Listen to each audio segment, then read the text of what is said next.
practice music in my dreams.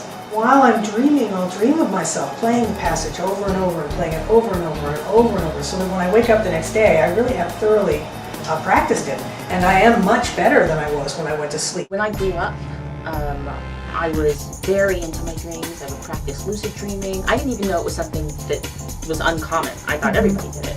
Well, when I decided to levitate and do things like that. So then I decided in the dream that I wanted to swim.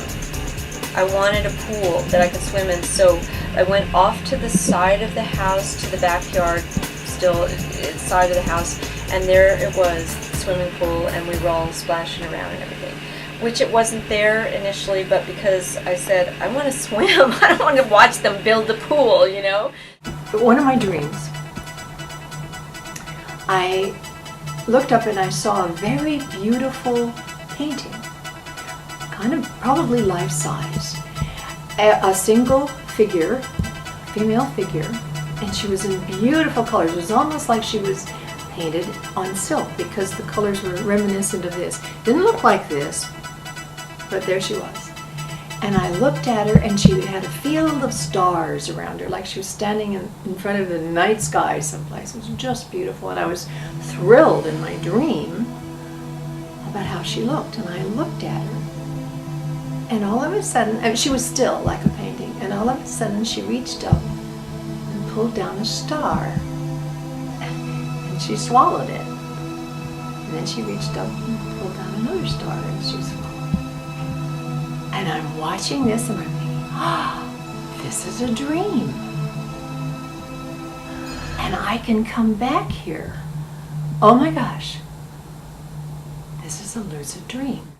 Meeting people that you know in your dreams really interested me. And then Coy and I decided that why don't we try to find each other in our dreams, a lucid dream, and go work on designs or go make fashion and see what happens. I mean, it's an altered, it's not the same reality, who knows? And so we tried to do that for a while, but the important part was I was in a dream and I was at my dad's house across the street at Lillian's house, the craft lady who taught me a lot when I was younger. Her yard was filled with really exotic fabrics, and what lured me over there was I saw this truck with these really insane multicolored flowers in them. To the brim the truck was filled, and they had a really strange texture, and I was like, that is a very, what are Lily and Sam doing? And so I decided to go over there and be nosy, like I was when I was at Lillian's house. And I couldn't find Lillian, but I saw fabrics draped over, just bolts everywhere, and I was like, oh my god, oh, I remember now, I gotta find Coy.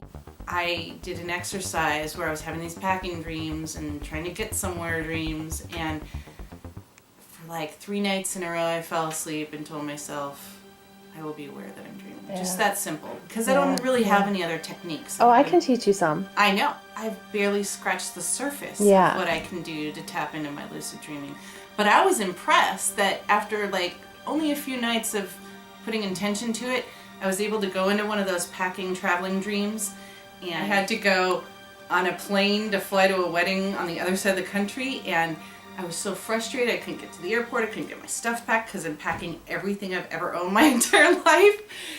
So finally I just went, I can just fly there myself, and so I didn't have to worry about the airplane because I was flying.